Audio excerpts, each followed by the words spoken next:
If you don't have access to their social media accounts and you haven't had them fill out surveys and different information or getting to know that person, as you do client relationships, it's a multi-year relationship building process. You're listening to 15M Mastery, a show that empowers you with insights from the leading iGaming experts to enhance your personal or business performance. The show is brought to you by tech-driven affiliate and media company Already Media, and supported by the AI-powered data analytics platform Blask. And Yo Investments, a fund manager investing in outstanding people who are disrupting the iGaming, fintech, and crypto industries. Hey everyone, and welcome back to 15M Mastery. Today we're joined by Kevin McGowen, Chief Executive of Bombay Club. Kevin has spent more than 3 decades shaping casinos where every moment feels 5-star. In this episode, we uncover principles that define a luxury gambling experience. Welcome, Kevin. Thank you, Demi. Really appreciate this. So let's start with basics. Which core principle must be in place before any venue or brand can credibly call itself a luxury? Fair question. Very good question. If I were to leave it for one word, I would say consistency. Luxury is defined purely by reliability, credibility. The guest should know what to expect and still be delighted every time. Quality, service, environment, that must be delivered uniformly across all of the touch points. Otherwise, it's not going to work very well. A single lapse can break the illusion and the experience for the customer. So every moment must be met in order to exceed their expectations. I think that's the right answer. So what is like the single friction point do you remove first when refining a guest flow like that? I think the number one limitation or the biggest variable risk is actually just at the very beginning, like the entrance. The point of entrance.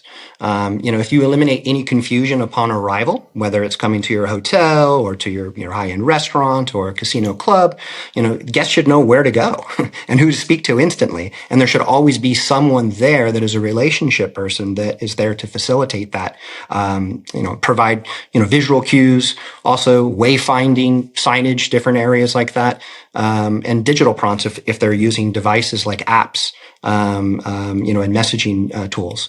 We need to ensure the first interaction is personal, warm, and, basically confident. All right. So it feels like it has to be an immediate entry point. So it starts with the beginning, like as you said, with the very first tactile sense of luxurious experience. Yes, exactly. And arrival. So which sensory or emotional cue has the biggest influence on whether a space feels luxury to a guest or not? Okay. To me, that's going to be probably lighting. If I think about that in terms of different environments that I've operated and that I've enjoyed myself, lighting sets the emotional tone before anything else. Scent as well. If you use a mix of ambient, task and accent lighting to shape the environment, that's well received. Ideally avoid harsh or overly bright lighting. Nobody wants that. It's not a supermarket store. And aim for warmth, softness, and sophistication. What about aroma marketing? So I recently read a very nice case study about, Dubai's luxury hotels. And I probably believe you've seen them before. Like they create a very special, aroma marketing around their brand. So when you enter, you immediately on your brain level, you start feeling it. Is this something you was thinking about, in casino world as well? Or if someone ever implemented something like that? Yeah, great question. Absolutely. Yes. And in fact, many luxury casinos, brands around the world employ their own scents as part of that process. And we do as well. Just don't tell anyone. So some special custom-made fragrance for Bombay Club, I guess. Exactly. And something that is pleasant, that is not overly powerful, but just makes you feel happy. All right. So what about,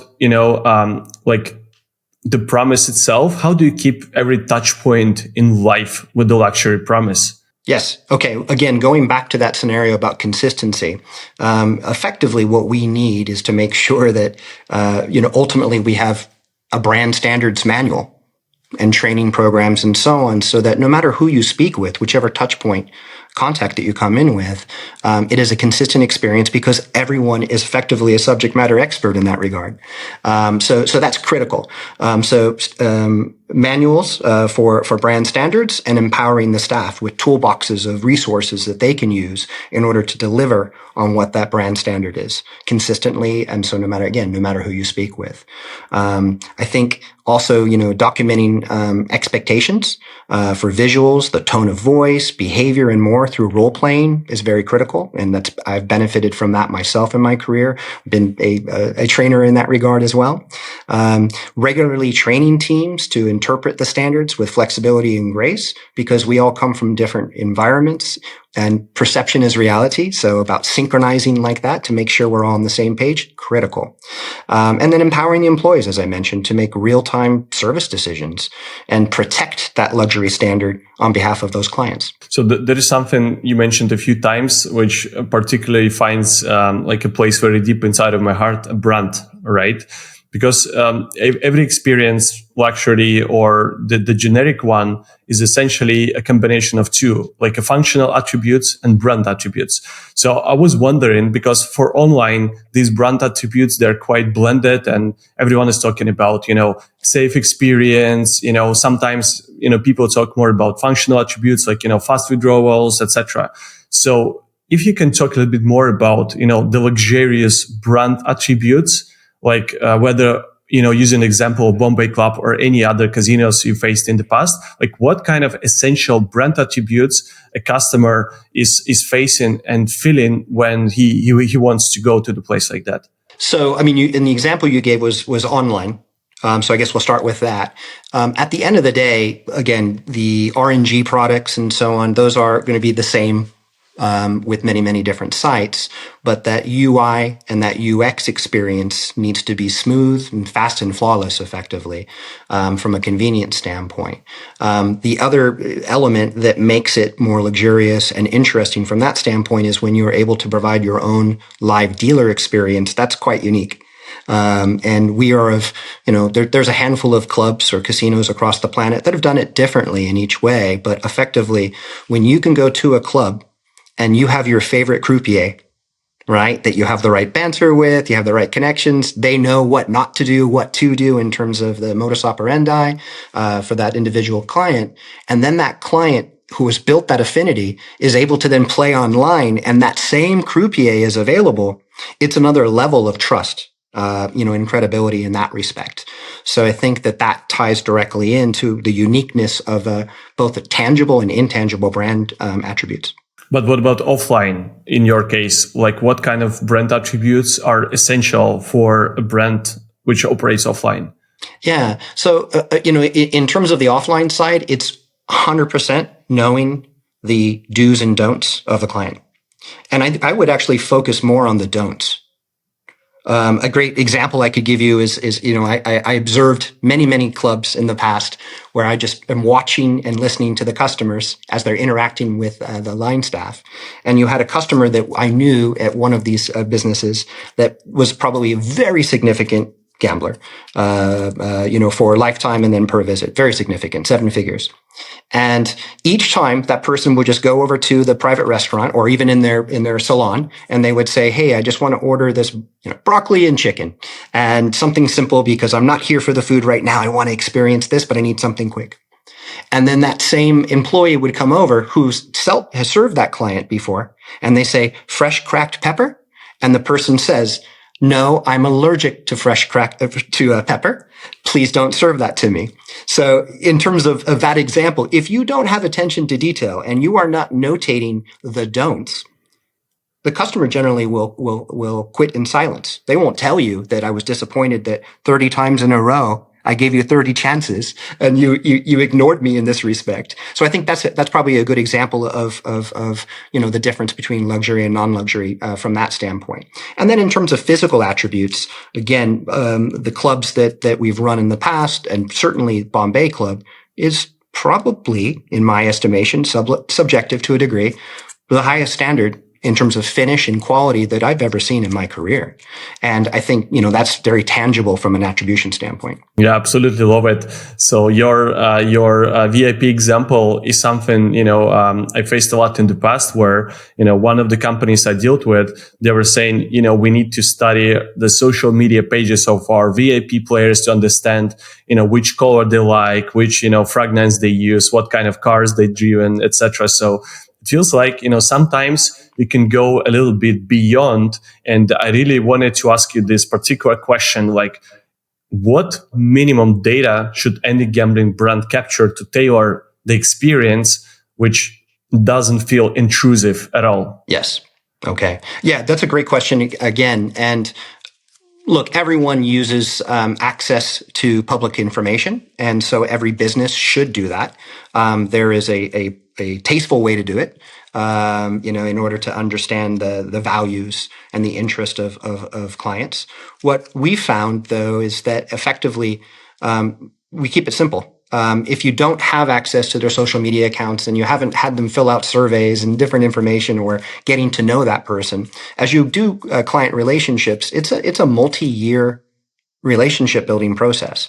But in terms of the very, very basics, really it comes down to the operation side of it. So, begin, each day, with a 5-minute, alignment session with your staff. So as the business opens up, if it's a shift, basically what you want to have is a pre-shift ritual where you take a few moments to do a little bit of storytelling to be able to help showcase, remember who we are, remember our brand standards, and remember customer A is coming in and he loves this and he dislikes this.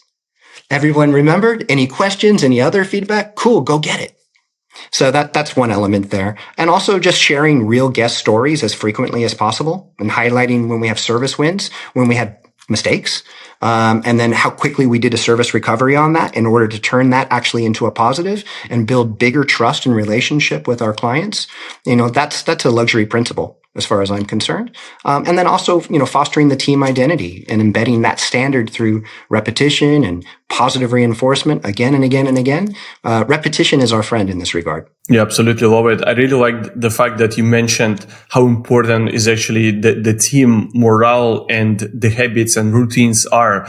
So I really wanted to try to maybe dig a little bit deeper into this particular element because the casino itself, like as you mentioned, the luxurious quality, the elements, the lighting, it creates that sense of presence, but then the service, what makes your presence there so special and, unforgettable. So what training habits has proven, most effective for getting teams to embody that 5-star luxurious mindset? Yeah, very much, dialed in on that one as well. I think a big chunk of that is making sure that the team knows that they are supported. And literally, we cannot do this without them. They are stakeholders as well. So that's very important to share that as consistently as possible. And from a leadership standpoint, we have to lead by example. If you don't have visibility and if you don't have presence and if you're not engaging with your internal customers just as much as your external customers, it's not going to work. It's not going to be optimal in that respect. So role playing actually is a huge, huge piece of this where we get to understand the specifics and the nuances of an individual client, and making sure that we're preparing in advance to anticipate their needs. That really is the fundamental piece, and making sure again that you're empowering the workforce to know what they can do to be able to support that and take pride in doing that and understanding the actual impact from their efforts is literally leading to this outcome. I absolutely agree with you. And the reason why I ask this question about the online experience and try to kind of drag it into the offline is because I feel like this episode is very interesting for two reasons. The first one is like not many people actually think about the experience you're getting offline and how to try to embed it online and vice versa. And your experience and your insights, I think listeners will get a lot from this episode because like that mindset on the team culture, the habits and the routines and that special environment creation can be also tailored online. So I really enjoyed this episode and I feel like everyone will also do the same. Thanks a lot, Kevin. It was a really good one. I enjoyed too. And thank you so much, Timmy. We'll speak soon again. Cheers. Bye-bye. Bye.